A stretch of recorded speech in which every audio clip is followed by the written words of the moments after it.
Opa, bom dia pessoal, tudo bem? Hoje eu quero falar um pouco sobre este livro aqui, Deep Freeze, Iceland's Economic Collapse, que é do Philip Bagos e do David Howden, tá? Os dois são professores na Espanha. O Bagos eu já conheci, ele é alemão, o Howden eu sei que ele é britânico, eu não sei se ele é inglês especificamente, ou, enfim, escocês, ou galês, irlandês, mas acho que ele é inglês mesmo.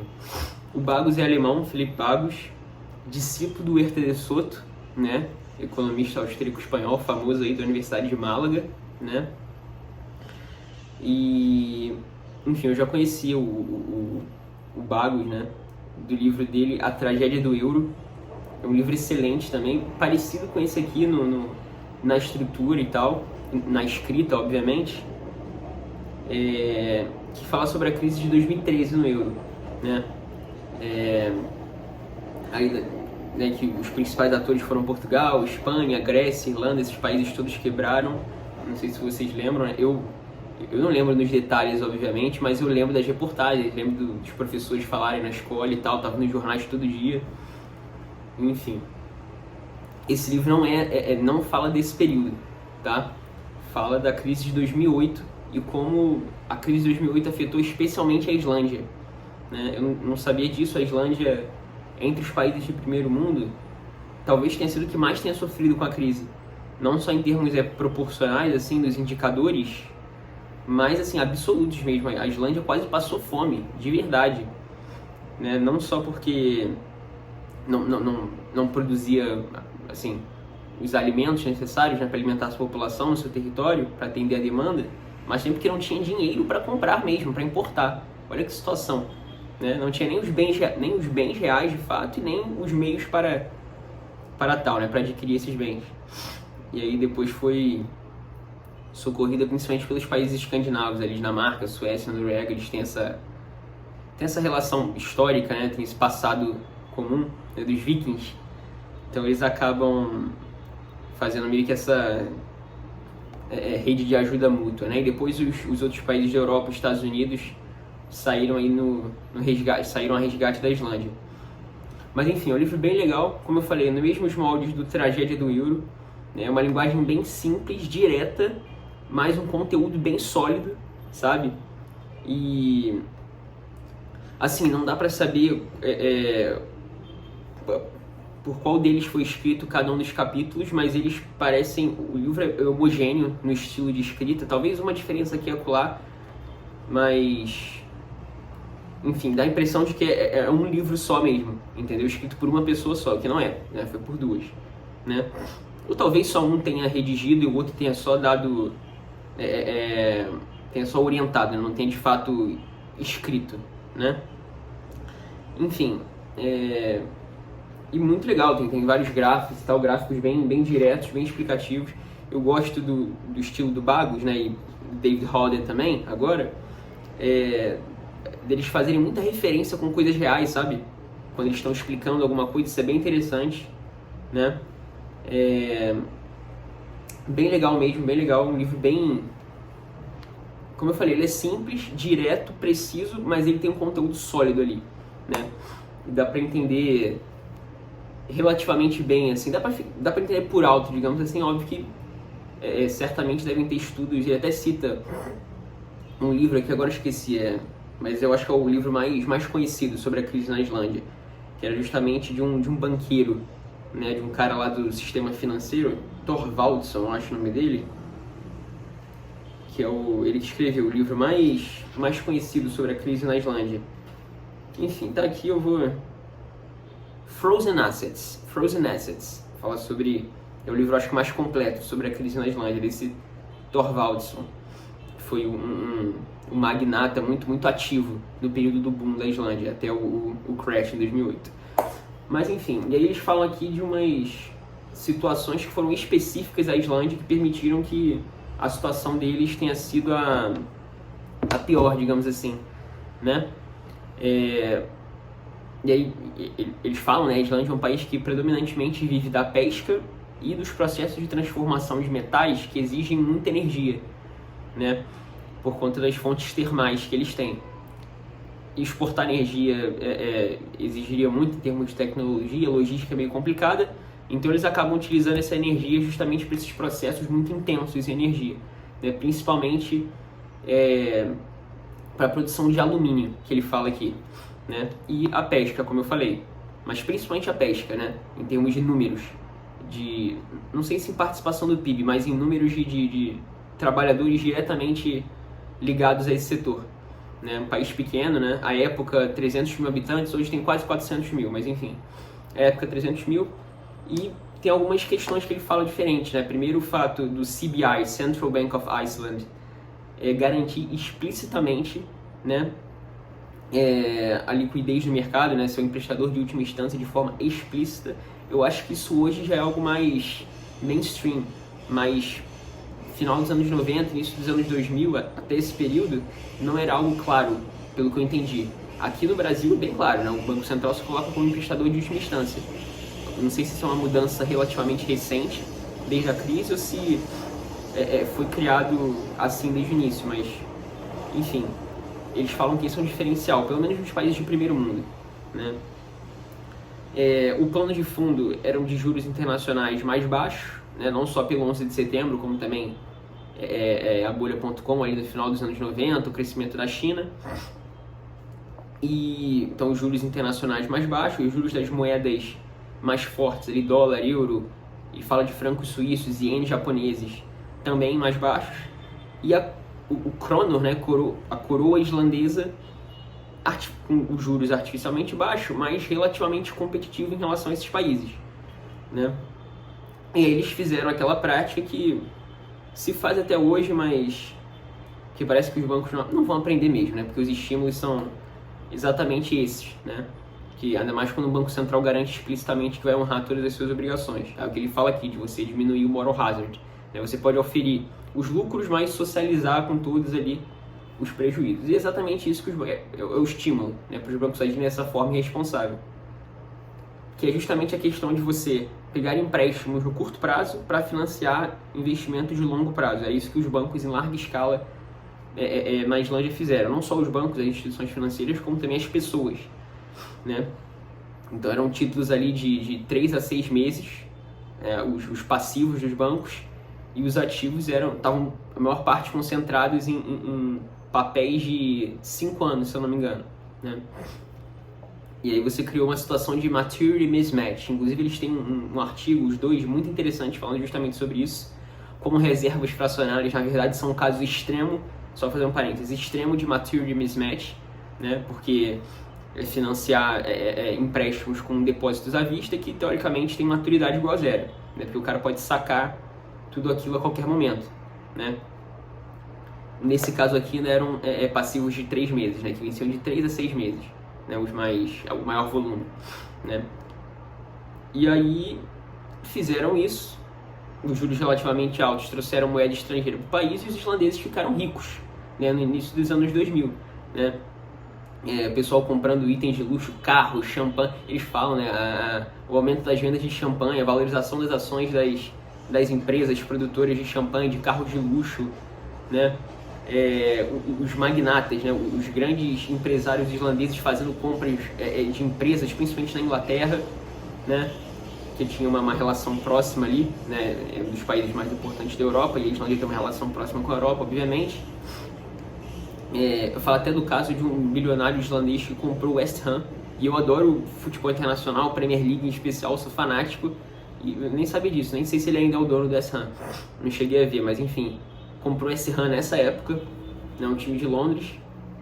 Acho que na época esse Ham ainda estava meio mal das pernas, né? Hoje em dia está um time um pouquinho mais, já é um time bem mais estruturado. A época, talvez não. Mas enfim, é uma compra grande, né? Um time de Londres, né? Centenário, como quase todos os times da Inglaterra. E... enfim, os islandeses, né? As famílias islandesas com um padrão de consumo absurdo, né? Os islandeses ficaram ricos, né? E curioso que, tipo assim, ele fala um negócio interessante, que muitas das dívidas das famílias islandesas estavam atreladas a valor de moedas internacionais. Isso não é muito comum no Brasil, não. Mas na Islândia, não sei se isso foi comum no Brasil em algum período. Por exemplo, quando o real estava parelho ali com dólar, não sei, né? Ali na época da paridade 1 para 1 ou 2 para 1.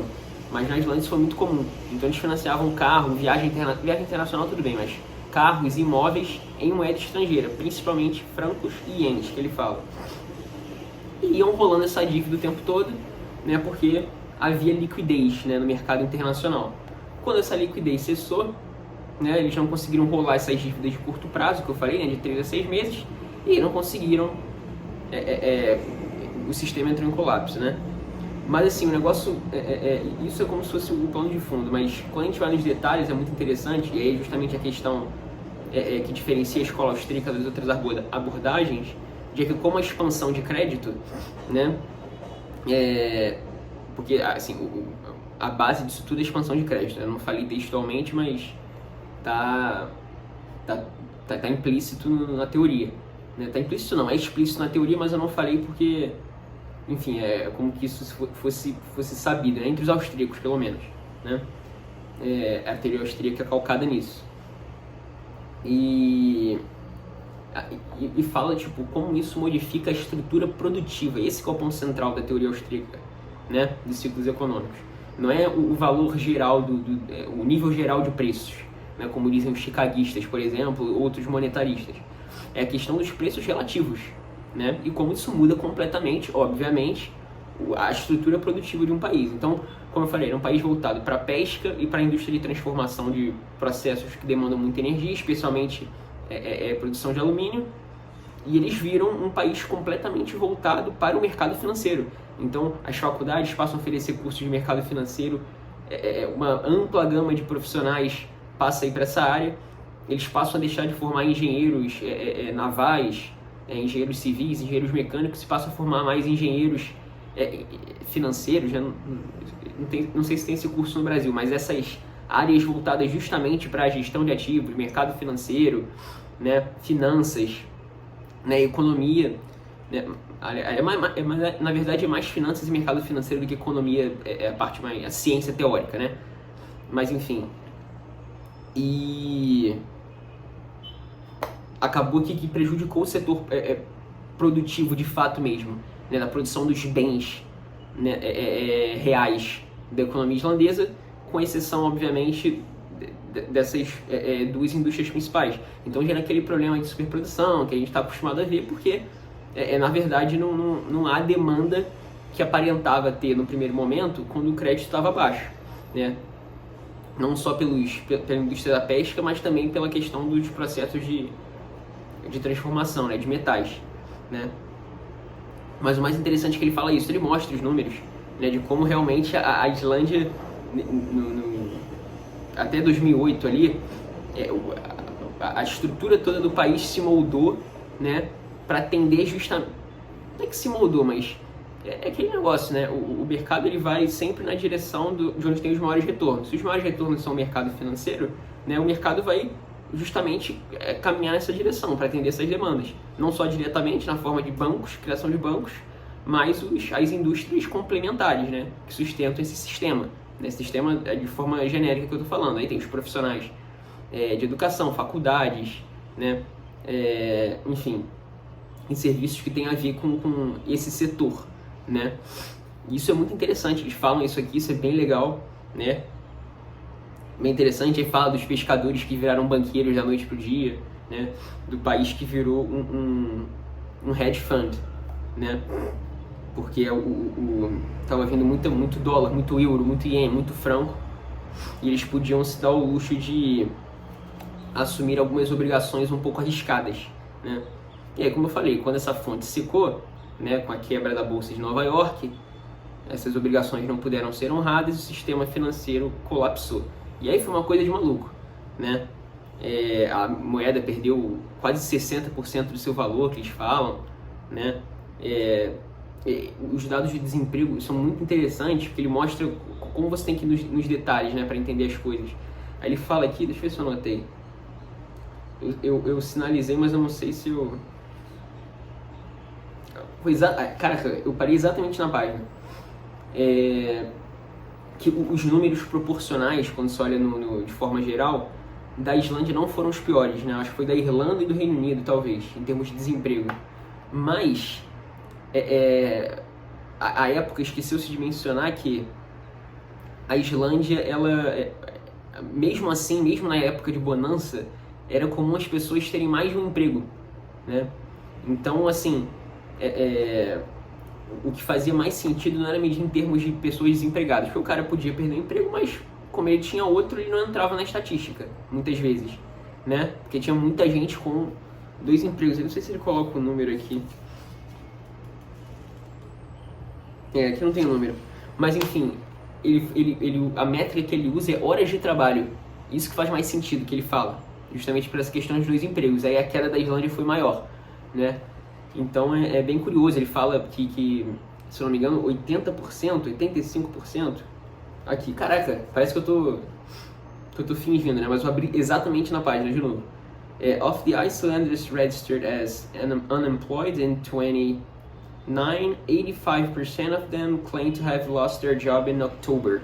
Ou seja, 85% dos desempregados perderam seus empregos por conta da quebra da bolsa em outubro, né? Que foi quando teve o crash da bolsa. Né? Os 3 principais bancos, esqueci de mencionar, né? São os 3 principais atores aí desse filme da crise da Islândia. Né? O Landsbanki, Glitnir e Kaupthing. Todos eles quebraram. Todos os 3 quebraram no espaço de 2 dias. Né? 2 foram em um dia e 2 dias depois o outro quebrou. Né? Acho que foi o Glitnir e Landsbanki que quebraram antes, e o Kaupthing, que era o maior, né? Entre os 3 era um pouquinho maior assim, quebrou. E aí, outra coisa interessante que eles mostram são as consequências geopolíticas. Então, a Islândia tinha muitos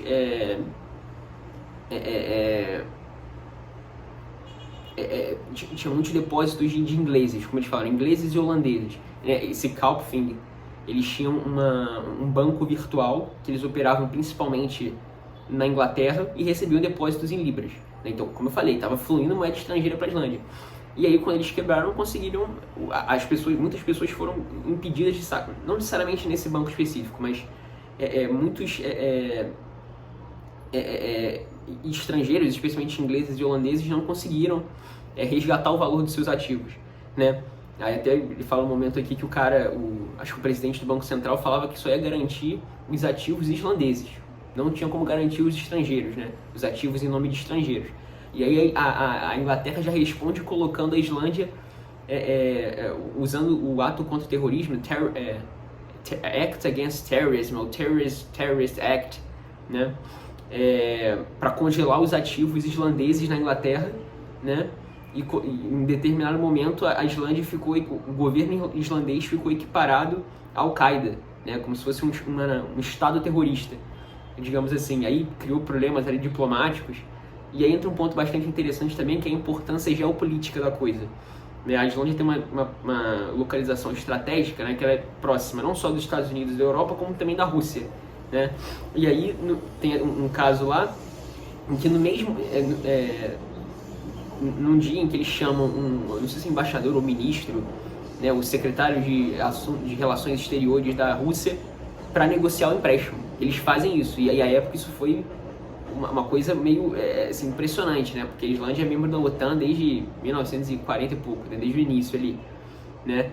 Então mostra ali a força geopolítica deles. A gente sabe da nossa condição, a gente sabe das nossas qualidades, a gente sabe como nós somos importantes para vocês no aspecto ali da pancadaria, da guerra, né? E aí chamam esse... Eu não lembro agora exatamente qual era o cargo do cara na Rússia, e agora eu não vou achar, obviamente. Mas, enfim, a gente pode dizer que eles tiveram bolas geopolíticas, né? E aí, no mesmo dia, o FMI aprova um empréstimo, né? Uma linha de crédito lá de não sei quantos bilhões, né? Vindo dos países escandinavos, né? Que naturalmente iriam ajudar a Islândia de qualquer jeito, pela questão do passado em comum e tal, de ter essa relação próxima, dos alemães, e alguns dias depois a Inglaterra aprova também. Mas, enfim, mostra também essa questão tipo, da importância em termos de geopolíticos mesmo, né? Bélicos, né? Importância estratégica, né? Nesse aspecto. Foi bastante importante para a Islândia, porque a situação estava gravíssima. E aí eles adotaram várias medidas ali.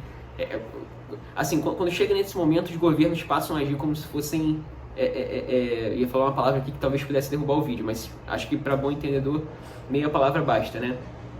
Passam a agir de forma totalitária, autoritária mesmo. Então limitaram a compra de moeda estrangeira, limitaram os bens que podiam ser adquiridos no mercado internacional, né? Só poderia importar ou comida, como eu falei. A Islândia, como todo setor produtivo foi direcionado ao mercado financeiro, os outros setores ficaram desguarnecidos de investimentos, né? Então só poderia importar alimentos e produtos fármacos, ali, remédios, medicamentos, item hospitalar e tal. Como eu falei, não tinha mais mercado livre de câmbio, não tinha mais câmbio livre na Islândia, né? Você tinha que passar ali por um comitê que ia avaliar se você poderia ou não comprar moeda estrangeira. Enfim, entre outras atitudes aí dantescas que o governo islandês teve que fazer para conter essa crise, né? Impressionante.